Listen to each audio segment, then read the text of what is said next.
নমস্কার, story officially চ্যানেলে আপনাদের প্রত্যেককে স্বাগত। আমি আজকে অ্যা দুটো দুটোই মজার একটা গল্প বলছি। আজকে আমি রামায়ণ, মহাভারত, শ্রীমদ্ভাগবতের কোনো কাহিনী বলছি না। দুটো মজাদার গল্প বলছি। প্রথমটা হলো একজন কিপ্টে লোক, প্রচণ্ড কিপ্টে। এই এত কিপ্টে এই কলিযুগের মানুষ একজন, সে এত কিপ্টে কোনো কিছু তার খরচা করতে ইচ্ছা করে না, কিন্তু এইভাবেই সারাটা জীবন কিপটামো করে করে তার সারা জীবনই চলে গেছে। যখন অনেকটা বয়স হয়ে গেছে, বৃদ্ধর দিকে চলেই গেছে, সেই সময় তিনি কার মুখ থেকে শোনেন যে যদি একটা গরু দান করা যায় তাহলে অনেক পুণ্য হয়। আর সারা জীবন যে কোনো কিছু পুণ্য দান ধ্যান কোনো কিছু করিনি, সেগুলো সব দোষ কেটে যায়। আর বৃদ্ধ তো হয়েই গেছি, কয়দিন পরে আমার মৃত্যু হয়ে যাবে, তখন আবার নরক যন্ত্রণা ভোগ করতে হবে। তার থেকে একটা গরু দান করে সারা জীবনের সমস্ত যা যা করেছি সমস্ত পাপ কাজ নষ্ট করে এবং পুণ্য কিছু অর্জন করি। তাই সেই ভেবে সেই কিপ্টে ব্যক্তি একদিন গরু কিনতে যায়, কিন্তু যার কাছ থেকে গরুটা কিনবে সেই গরুর দাম চায় 2.25 টাকা। সে কিছুতেই 2 টাকা হলে গরু নেবে, 2.25 টাকা দেবে না। এদিকে যে গরু বিক্রি করছে সেও 2.25 টাকা ছাড়া গরু দেবে না।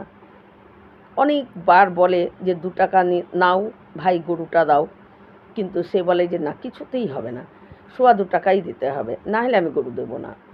তাই অনেকবার দুজনের কাছে, যেহেতু কিপটা ব্যক্তি, তার কাছে 2.25 টাকা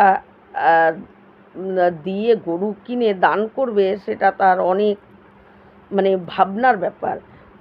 কিন্তু সে কিছুতেই রাজি হয় না। তখন যেহেতু 2 টাকা দিয়ে গরু দেয়নি, সে গরু না কিনেই চলে আসে কিপটা ব্যক্তি। কিন্তু বাড়িতে আসার কদিন পরেই বাড়িতে চলে আসে, কিন্তু কয়েকদিন পরেই সে এতটা অসুস্থ হয়ে যায়, বিছানা নিয়ে নেয়। সে আর উঠতে হাঁটতে এগুলা চলাফেরা সেরকমভাবে করতে পারে না। কিন্তু মাথার মধ্যে তার সেই চিন্তাটা ঘুরছে যে এই এই তো হয়তো কয়দিন পরে মৃত্যু হয়ে যাবে, ওই নরকে যায় অত কষ্ট ভোগ করতে হবে। একটা গরু দান করব ভাবলাম, কিন্তু ওই 2.25 টাকার জন্য করলামও না, কিন্তু তার জন্য আমার ওই নরক ভোগ করতে হবে। এই মাথার মধ্যে এই গরু দান করলে আমার সমস্ত পাপ চলে যাবে, এটাই সে শুনেছে। তাই তখন তার ছেলেকে ডাকে। তার ছেলে এসে বলে, কি হয়েছে বাবা? বলে যে তুমি একটা গরু কিনে নিয়ে আসো, আমি দান করব। কিন্তু তোমাকে বলছি, 2 টাকার বেশি যদি হয় গরু কিনবে না, 2 টাকার মধ্যে যদি গরু পাও তাহলেই কিনবে, আমি দান করব। ছেলে বলে ঠিক আছে। তার ছেলে গরু কিনতে যায়। গরু কিনতে গিয়ে ঠিক সেখানেও সেদিনও সেই 2.25 টাকাই গরুর দাম চায়, কিন্তু তার ছেলে, তার বাবার আদেশ, তখন বলে যে না, 2.25 টাকা হবে না, 2 টাকা হলে দাও। অনেকবার বলার পর তখন একটা বয়স্ক গরু, বৃদ্ধ হয়ে গেছে গরু, আজ মরে কি কাল মরে এরকম একটা গরু, তখন সেই ব্যক্তি বলে এই গরুটি নিলে 2 টাকায় নিতে পারো। তখন তার ছেলে 2 টাকা দিয়ে ওই গরুটাকে নিয়ে চলে আসে। সেই গরুটাকে আনার পর সে একজনকে, তার বাবা, সে তো উঠতে পারে না, সে মনে মনে একজনকে দান করে দেয় গরুটা, এবং দান করে দিয়েই, দান করার সাথে সাথে তার ওই কিপটা ব্যক্তির মৃত্যু হয়ে যায়। আর গরুটা যাকে দান করে সেই গরুটা ওই ব্যক্তি মরার ঠিক 4 ঘন্টা পরে গরুটারও মৃত্যু হয়ে যায়। দান করার পর গরুটা 4 ঘন্টা বেঁচে ছিল, কিন্তু তারপরে তার পিতাকে যখন ওই অন্তিম সংস্কার করে তাকে দাহ করে তার আত্মা যখন যমরাজের কাছে যায়, কারণ যমরাজের কাছে গিয়ে হিসাব হয়, আমাদের কর্মফল, পাপ পুণ্যের হিসাব হয়, তারপরে সেই হিসাব অনুযায়ী আমাদের নরক স্বর্গ নানান জায়গায় যেভাবে পাঠায় সেভাবে যেতে হয়। তাই সেই ব্যক্তির আত্মা যমের কাছে যায়। যমের ওখানে হিসাব হচ্ছে। যমরাজ বলে তুমি তো জীবনে কোনো পুণ্য কাজ করনি, একমাত্র তুমি একটা গরু দান করেছ, আর সেই গরু দান করার পর গরুটা 4 ঘন্টা বেঁচেছিল, আর ওই 4 ঘন্টাই হলো তোমার পুণ্য হয়েছে। তোমার সারা জীবনের পুণ্য হলো গরু দান করার পর যে গরুটা 4 ঘন্টা বেঁচেছিল, সেই 4 ঘন্টাই তুমি পুণ্য ভোগ করতে পারবে, তার 4 ঘন্টা তুমি স্বর্গ ভোগ করতে পারবে। তাছাড়া সারা জীবন তোমার পাপে পরিপূর্ণ, যাও তুমি নরকে যাও। কিন্তু সেই কিপ্টে ব্যক্তি যমরাজকে বলে যে আমি আগে 4 ঘন্টা স্বর্গভোগ করব, তারপরে আমি নরকে যাব। যমরাজ কিছুতেই সেটা মানে না, বলে যে না, এটা হতেই পারে না। আগে এখানে নিয়ম হলো আগে পাপ ভোগ করতে হয়, আগে পুণ্য, আগে তুমি পুণ্য ভোগ করতে পারবে না, আগে তুমি নরক ভোগ করো, তারপর তোমার 4 ঘন্টা স্বর্গ ভোগ করতে পারবে। বলে যে না, আমি আগে 4 ঘন্টা স্বর্গ ভোগ করব, তারপরেই নরকে যাব। যমরাজ বলে এটা এখানকার নিয়ম না, এখানে যে নিয়ম সেই নিয়মই তোমার চলতে হবে।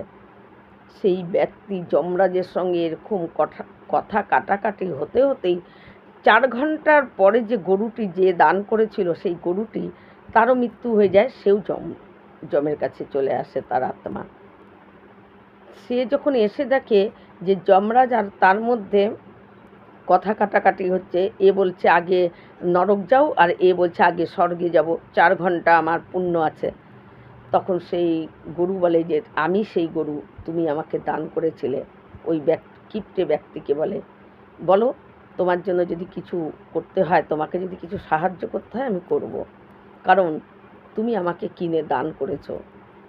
তখন সেই ব্যক্তি বলে কি যে তুমি যদি আমাকেই সাহায্য করতে চাও, তোমার শিং দুটোকে বাড়িয়ে যমরাজকে 2টো গুঁতো মারো। গরু কী করে, সেই কিপ্টে ব্যক্তির কথায় যমরাজকে মারতে যায়। যমরাজ অমনি দৌড়াতে থাকে, এবং পিছে পিছে গরু আর সেই কিপ্টে ব্যক্তিও যায়। যমরাজ দৌড়াতে দৌড়াতে দৌড়াতে ব্রহ্মার কাছে যায়। ব্রহ্মা যমরাজকে দেখে বলে কি হয়েছে, কি হয়েছে? তো ব্রহ্মাকে যমরাজ বলে যে এই ব্যক্তি সারা জীবন কোনো পুণ্য কাজ করেনি, একটা গরু দান করে 4 ঘন্টা তার পুণ্য আছে, কিন্তু এ বলছে যে আগে নরক ভোগ করবে না, ও আগে 4 ঘন্টা স্বর্গভোগ করবে, তারপরে নরকে যাবে। কিন্তু এটা তো নিয়ম না, যা নিয়ম সেটাই। তখন ব্রহ্মা তাকে যখন নাকি দেখে সেই কিপ্টে ব্যক্তি, গরুও সেখানে হাজির হয়ে যায়। তখন ব্রহ্মা তাকে বলে যে দেখো, এখানে যেটা নিয়ম সেটাই তোমার পালন করতে হবে। এখানে আগে তুমি তোমার পাপ ভোগ করো, তারপরে তুমি তোমার পুণ্য ভোগ করবে। তোমার পুণ্য তোমারই থাকবে, তুমি আগে পাপ ভোগ করে আসো, তুমি আগে নরকে যাও। তখন সেই সময় গরু তাকে আবার ওই কিপ্টা ব্যক্তিকে ইশারা করে কি করব, আর সেই ব্যক্তি গরুকে ইশারা করে দেখিয়ে দাও খেল। তাই গরু কী করে ওই ব্রহ্মাকেও গুঁতো দেওয়ার জন্য দৌড়ায়। তখন যম ব্রহ্মা দৌড়াতে থাকে, দৌড়াতে দৌড়াতে বিষ্ণুর কাছে যায়। বিষ্ণু এই রকম করে দৌড়ে দৌড়ে তাদেরকে আসা দেখে বলে কি হয়েছে, দেখে তারপরেই ওই ব্যক্তি আর গরুও সেখানে পৌঁছায়।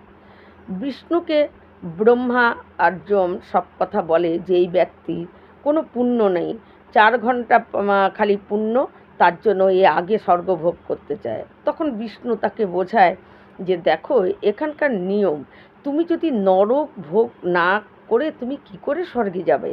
তুমি তোমার যে যত পাপ, সেই পাপ যখন নরক ভোগ করে শেষ হয়ে যাবে, নষ্ট হয়ে যাবে সেই পাপ, তখন তুমি স্বর্গে ভোগ করতে পারবে, তার আগে তো তুমি পারবে না। তাইলে তুমি আগে নরকে ভোগ করো। বিষ্ণু এত সুন্দর করে এইভাবে তাকে বোঝানো পরও সে কী করে, ওই গরুকে ইশারা করে গরু বিষ্ণুকেও ধাওয়াতে থাকে। তাহলে ব্রহ্মা, বিষ্ণু আর হলো যম, তারা 3 জন দৌড়াতে দৌড়াতে দৌড়াতে কৈলাসে চলে যায়, মহাদেবের কাছে। আর এদিকে গরু আর ওই ব্যক্তিও তাদের পিছনে পিছনে দৌড়াতে দৌড়াতে যায়। কিন্তু মহাদেব যখন ব্রহ্মাকে, বিষ্ণুকে আর যমকে এই অবস্থায় দেখে, মহাদেব খুব কষ্ট পায় যে প্রভু এ কী অবস্থা।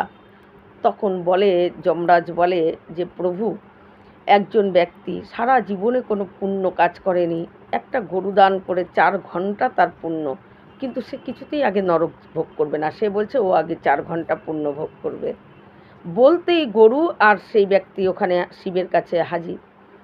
তখন গরু শিবকে আর ওই ব্রহ্মা, বিষ্ণু আর যমকে দেখে গরু তখন ওই কিপ্টে ব্যক্তিকে বলে যে তোমার পেছনে এই ব্রহ্মলোক, বিষ্ণুলোক আর যমলোক, এই ৩ দিকে ঘুরতে ঘুরতে এখন শেষে শিবলোক এসে তোমার ওই পুণ্য ৪ ঘন্টা শেষ হয়ে গেছে, আমি চললাম বলে গরু অদৃশ্য হয়ে যায়, গরু চলে যায়।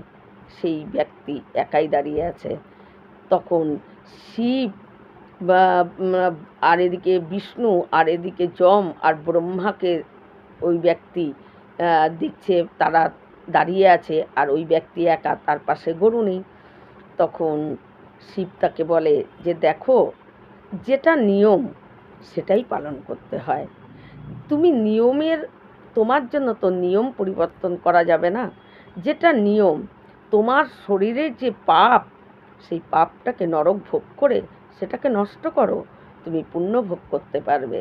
এই কথা বলতেই সেই ব্যক্তিও কম চতুর না, সে ষষ্ঠাঙ্গে তাদের ৩-৪ জনকে প্রণাম করে জোড়হাত করে বলে, যখন শিব তাকে বলে যে যমরাজকে বলে যে যাও, একে প্রথমে তুমি নরকেই দাও, তারপরে ৪ ঘন্টা এর পাপ শেষ হলে এ পুণ্য ভোগ করবে, ৪ ঘন্টা পুণ্য এ ভোগ করতে পারবে। তখন সেই ব্যক্তি ষষ্ঠাঙ্গে প্রণাম থেকে উঠে জোড়হাত করে বলে, প্রভু, যে বড় বড় ঋষি মুনিরা সারা জীবন ধরে তপস্যা করে আপনাদেরকে একসঙ্গে এইভাবে দর্শন পায় না, এইভাবে আপনাদেরকে একসঙ্গে দর্শন পায় না।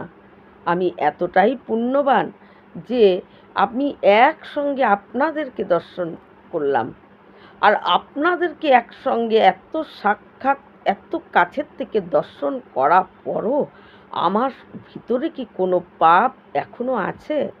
সেই পাপ কি আপনাদেরকে দর্শন করার পরও সেই পাপ আমার নষ্ট হয়নি যে আমি আগে নরক ভোগ করব? আমাকে নরকে পাঠিয়ে দিচ্ছেন। তখন ভগবান ভোলানাথ বিষ্ণুর দিকে তাকায়, বিষ্ণু ব্রহ্মার দিকে তাকায়, ব্রহ্মা, এই ৩ জন যম সবাই তাকাতাকি করছে যে এ কি, ঠিকই তো বলেছে। যদি আমাদেরকে একসঙ্গে এত কাছের থেকে দর্শন করার পরও, একসঙ্গে এতজনকে দর্শন করার পরও, ব্রহ্মা, বিষ্ণু, মহেশ্বর, যম ৩ জন ৪ জনকে একসঙ্গে দর্শন করার পরও যদি এ নরকে এখন একে পাঠানো হয়, তাহলে আমাদেরকে দর্শন করার কথা আর কেউ আমাদেরকে দর্শন করতে আসবে না। এই কলিকালের মানুষেরা কেন আমাদেরকে দর্শন করতে আসবে? বলবে এদেরকে দর্শন করেও তো আমাদের কোনো পুণ্য বা আমাদের পাপ নষ্ট হয় না, কেন দর্শন করব? দর্শনের কোনো মাহাত্ম্য থাকবে না, তাই একে তো নরকে পাঠানো যাবে না। তখন যমকে তারা, ব্রহ্মা, বিষ্ণু আর মহেশ্বর, তারা বলে যে একে তুমি স্বর্গে পাঠাও, এর আর কোনো পাপ এর শরীরে নাই। এ আমাদের ৪ জনকে যখন একই সঙ্গে দর্শন করেছে, এর সমস্ত পাপ নষ্ট হয়ে গেছে, এর অনেক পুণ্য আছে, এর পুণ্য ফলে এ স্বর্গেই যাবে বলে তাকে যমকে আদেশ করে স্বর্গে পাঠানোর জন্য। তাই এটাই হলো কলিকালের মানে চতুরতা। কলিকালের ভক্তকে দেখে ভগবান, ভক্ত না মানে কলিকালের মানুষকে দেখে ভগবানরাও ভয় পেয়ে যায় যে এদের চতুরতার সঙ্গে অনেক সময় ভগবানরাও বুঝতে পারে না যে কলির জীব কী চায়, ভগবানরাও বুঝতে পারে না, তারাও ঘাবড়ে যায়। আমি আরেকটা ছোট কাহিনী বলছি, যে এই কলিকালের এটাও মজাদার একটা কাহিনী, যেটা নাকি এই কলিকালের যখন কোনো মানুষ তপস্যা করতে বসে না, ঘোরতর তপস্যা করে ভগবানকে পাওয়ার জন্য, তার কাছ থেকে বর পাওয়ার জন্য, ভগবানরা খুব ঘাবড়ে থাকে। যেই দেবতার তপস্যা করে ভগবান, সেই দেবতাকেও ভয়ে ভীতে থাকে যে কলির জীব, তপস্যা করলে আমাদের যেতেই হবে, এটা তাদের নিয়ম। সে অসুর হোক, দৈত্য হোক, দানব হোক, মানুষ হোক, যেই তপস্যা করুক না কেন, ভগবান তপস্যা যদি সে পূর্ণ করতে পারে, ভগবান তাকে দেখা দিতেই হবে। ভগবান তার কাছে গিয়ে তার মনের ইচ্ছা পূর্ণ করতে হবে। তাই যখন কোনো জীব তপস্যা করতে বসে, ভগবানরা খুব ভয় পেয়ে যায়, কি না কি চাবে। তখন একজন কলির জীব এরকম, সে খুব দরিদ্র, সে মনে মনে ভাবে যে কিছুতেই আমার অর্থ, বাড়ি ঘর কোনোভাবেই কোনো কিছু করতে পারছি না, কারণ আমি দরিদ্রই আছি। তাই তার থেকে ভালো আমি তপস্যা করি, ভগবান বিষ্ণুর তপস্যা করি। যদি তপস্যায় সিদ্ধি লাভ করতে পারি, আমি তাহলে তাদের থেকে অনেক কিছু চেয়ে নিতে পারবো। এই ভেবে সে তপস্যা করতে বসে। আর তপস্যা করে, সে সত্যিকারে কঠোর তপস্যা করে, তপস্যায় সে পূর্ণ করে ভগবান বিষ্ণুর তপস্যা করে। ভগবান বিষ্ণু সেখানে আসে, কি চাও, কেন তুমি তপস্যা করছো? নিশ্চয়ই তোমার কোনো কিছু। বলে যে হ্যাঁ, আমি তপস্যা করছি, আপনার কাছে আমি 3টা বর চাই। বলে কি কি চাও বলো। বলে যে প্রথম বর, আমি হলো যেন আমার বাড়ি ঘর খুব সুন্দর হয়ে যায়, সবার বাড়ির থেকে যেন আমার বাড়ি সুন্দর হয়ে যায়, যত সুন্দর করা যায়। বলে যে ঠিক আছে, তাই হবে। বলে যে আমার কাছে যাতে এত ধন থাকে, একজন ধনী ব্যক্তির যত ধন, তার থেকেও যেন আমার বেশি ধন থাকে। আর আমি যেখানেই যাই সেখানেই যেন আমি সম্মান পাই, যেখানেই যাই সেখানেই যেন সবাই আমাকে আদর করে উঁচু আসনে বসায়, এই সম্মান যেন সবসময় আমার থাকে। ভগবান বলে ঠিক আছে, এই বরটাও তোমার হবে। এবার তাড়াতাড়ি বলো, তুমি 3য় বর কী চাও? বলে 3য় বর এটাই চাই, আমি যখনই আপনাকে স্মরণ করব, আপনি এসে আমাকে 3টা বর দেবেন। ভগবান বিষ্ণু বলে এ তো হবে না, তুমি একবার তপস্যা করেছো, আর তুমি যখনই আমাকে স্মরণ করবে, আর আমি তখনই এসে তোমাকে 3টা করে বর দেব। তোমার যখন যা দরকার হবে তুমি অমনি সেটা চাবে। আর তপস্যা তোমার একবার, তুমি একবারে বর চাও, আমি যাতে একবার তপস্যা করেছো, তুমি যা যা চাওয়ার আমি সেটা দিয়ে দেবো। কিন্তু এরকম তো হতে পারে না। বলে প্রভু, আমি তপস্যা করেছি, আশা করি আপনাকে বলেছি যে আমি 3টা বর চাই, আপনি বলছেন হ্যাঁ আমি তাই দেব, আমি 3টা বরই তোমাকে দেবো, তাহলে এখন কেন এত আপত্তি করছেন? 2টো বর আমাকে দিয়েছেন, একটা বর আমার থাকলো, আমি যখনই আপনাকে স্মরণ করব তখনই আপনি আমার কাছে আসবেন, আমি 3টা বর চাবো, আপনি 3টা বর দেবেন। ভগবান বিষ্ণু কি আর করবে, তাকে বলে হ্যাঁ ঠিক আছে তাই হবে বলে বিষ্ণু অন্তর্ধান হয়ে যায়। আর মনে মনে সে ভাবে যে কলি যুগের মানুষ খুব চতুর, তাদের চতুরতার সঙ্গে অনেক সময় ভগবানরাও পেরে ওঠে না, এত তারা চতুর। তারা নিজেদের ভালোটা খুব ভালো করে বোঝে, কলির যুগের মানুষ। এটা ভাগবতের শেষের দিকে কলিযুগের বর্ণনা আছে, সেটা সুন্দর লেখা আছে। এটা তো একটা সাধারণ মজাদার গল্প বললাম, কিন্তু এটাই ঠিক, কলিযুগের মানুষ খুব চতুর, তাদের চতুরতার কাছে ভগবানরাও হার মেনে যায়। এই রকম ভিডিও পাওয়ার জন্য আমার চ্যানেলটিকে সাবস্ক্রাইব করবেন। দুটোই সুন্দর মজাদার গল্প, যদি ভালো লাগে অবশ্যই লাইক করবেন। নমস্কার।